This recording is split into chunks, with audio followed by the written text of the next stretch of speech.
Of course, as it's a Friday, it's Loud Women. Taking your calls at the moment, is it chav to fly the flag? Will you be flying the flag for the England team or not? You still think whoever's playing, it's horrendous? And also, have you ever turned up to work or to anything else and suddenly realised you haven't changed your shoes?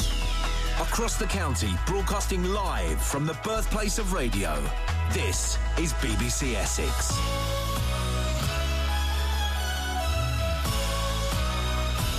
It's 1 o'clock.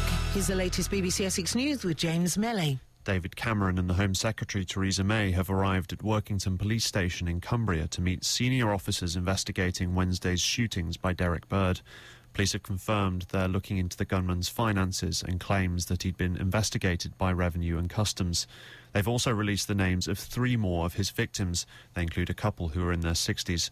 From outside Bird's house in the village of Rara, here's John Thorne. Cumbria police described the claim that Derek Bird may have owed the Inland Revenue income tax on a hidden nest egg of at least £60,000 as an ongoing line of inquiry, but would comment no further. And the police formally confirmed the identity of 3 more victims. 71-year-old Kenneth Fishburn was described by his family as a quiet, private man who liked nothing better than a few bets and a game of snooker. Jennifer and James Jackson, shot dead in Wilton Village, were praised as wonderful, quiet, loving people right at the heart of the community.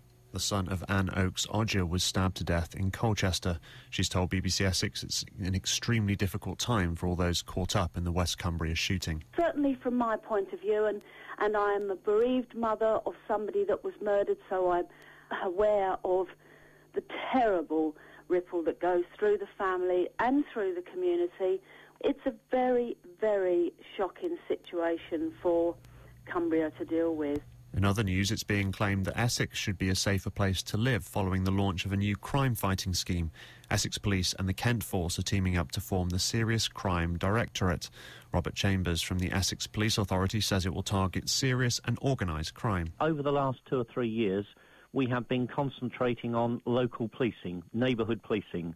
But at the same time, there is, if I can put it this way, the invisible part of policing that the average person in the street doesn't see, and that's catching those serious criminals, those things that thankfully the public believe that we have a good handle on. It's improving that and making sure that Essex is an even safer place to live in. The Royal Marine who was killed in an explosion in southern Afghanistan on Wednesday has been named. 21-year-old Anthony Hotin served with 40 Commando.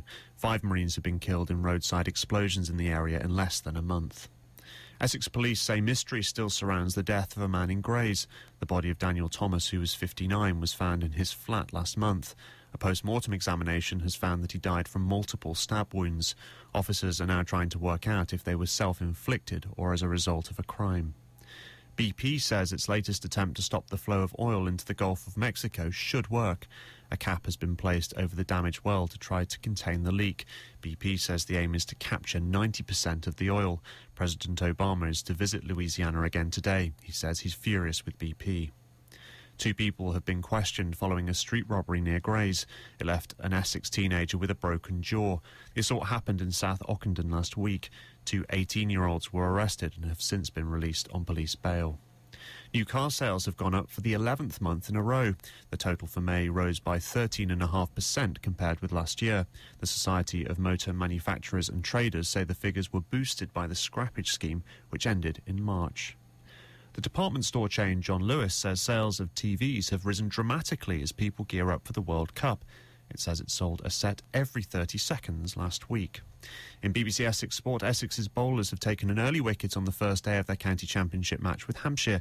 BBC Essex's Paul Newton is live at the Rose Bowl.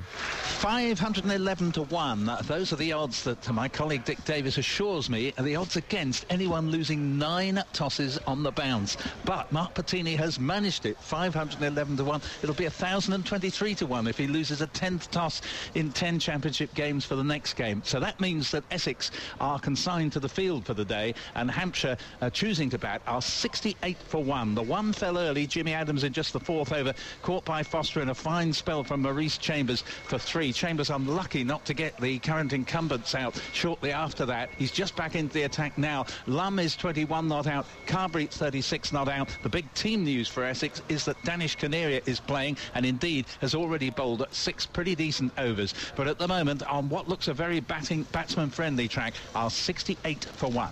Commentary continues online at bbc.co.uk/Essex. In other sport news, in the second test against Bangladesh at Old Trafford, England are 91 for 3 as we approach lunch. And Colchester United midfielder David Fox has signed a 2-year deal with Norwich. He'll join former Hughes manager Paul Lambert at the Canaries. With just a week left until the start of the World Cup, England captain Rio Ferdinand suffered a knee injury in training and will undergo a scan. And the weather for the county, plenty of sunshine with some patchy cloud later. There's a high risk of sunburn. The pollen index is high, a top temperature of 24 Celsius. BBC Essex News and Sport, it's 1. Sadie 9. And of course, as it's a Friday, it's Sadie 9 and her Loud Women, who are joining me is Vicky Jones and Claire Bretnell from the Essex Factor. you had to swallow then, didn't you? Sorry, yeah, I had to just catch my breath. At that moment when you had a gollop of something in your... And the lovely Jack is bringing us in teas and coffees because it's bollocks, and normally I bring in cakes and forgot today, so huge apologies, ladies. You'll have to imagine dunking a biscuit there. And what are we talking about today? Well, a couple of topics we're talking about today. If you would like to talk, obviously, about the terrible, terrible incidents that have happened and the shootings, then, you know, obviously... feel free to do so, but it's a bit heavy. It's a Friday, it's sun is shining, so we're going to be a little bit lighter most of the topics. We're talking about, is it chav to fly a flag?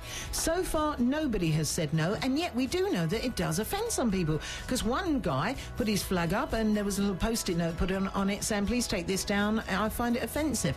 So are you flying a flag, or do you find it offensive? Do you think it's chav? Do you think it was actually... If someone in your street, in your lovely detached house street, suddenly started flying a flag, would you actually think, oh, take it down, take it down, you're costing us money? Or would you actually think, fantastic, I'm going to get my flag up? So what are you doing for England? We're for England! No, maybe not. And also, have you ever suddenly looked down at your feet, you're in a meeting, you've suddenly looked down, you're at a funeral, you're at a wedding, you've looked down, you realise you haven't changed your shoes. Have you ever done that? Because I did that today. I've got huge, dirty, multicoloured Crocs on with rather a smart skirt, which is unusual for me. So what have you ever turned up in and suddenly noticed that is totally inappropriate? 01245 49 50 50. You can text me 077. Oh, no. Text me. Text the word Essex and then your message to 81333. So text the word Essex and then your message to 81333. You can Twitter me at Sadie9. You can email loudest woman in the world at bbc.co.uk. But you know, best of all, I love to have a natter. Call Sadie now, 01245 49 50 50. So keep those calls coming in, and I'm taking your emails as well. We've got an email here from George who says, although you and I may not agree with the political views of some people, they have the right to hold these views, and calling them loonies is offensive. Please stop. I don't remember. Have I called anyone a loony today? I didn't. To be honest, it is in my dictionary. I must admit, but I don't remember. Remind me, George. What did I say that about? Because I can't think what I would have said that about. Maybe that sort of come over from yesterday, and that's absolutely fine. And Simon, if I read out all your emails you sent me, I would be no longer working at the BBC, but they do make me laugh, let me just tell you that. But keep them coming in. Text Essex and your message to 81333. Lisa texts, I've got flags at every window in my house and bunting and stickers on the front door. That is met with silence, Lisa. Yeah. And on the email, Ian writes, some years ago we went to my nan's cremation. As we stood in the chapel for a hymn, my mum and dad were having a quiet kerfuffle next to me. Mum pointed to the floor. It turned out that in the mad dash to get out of the house and into the hearse, Dad was still wearing his brown slippers. Oh, no. Not another one. At your mum's funeral. Aren't they brown slippers? And you can imagine them, can't you? There'd be a little bit of a toe coming through. Oh, no. There would. There'd be a bit of gunge stuck to the bottom. There's always gunge stuck to the bottom of slippers. Have you noticed? Yeah. I don't. Covered in dog hair. I mean, they just would. They'd be lovely. And I wonder what colour socks were with these lovely brown slippers. 01245 49 50 50 is the number to get involved.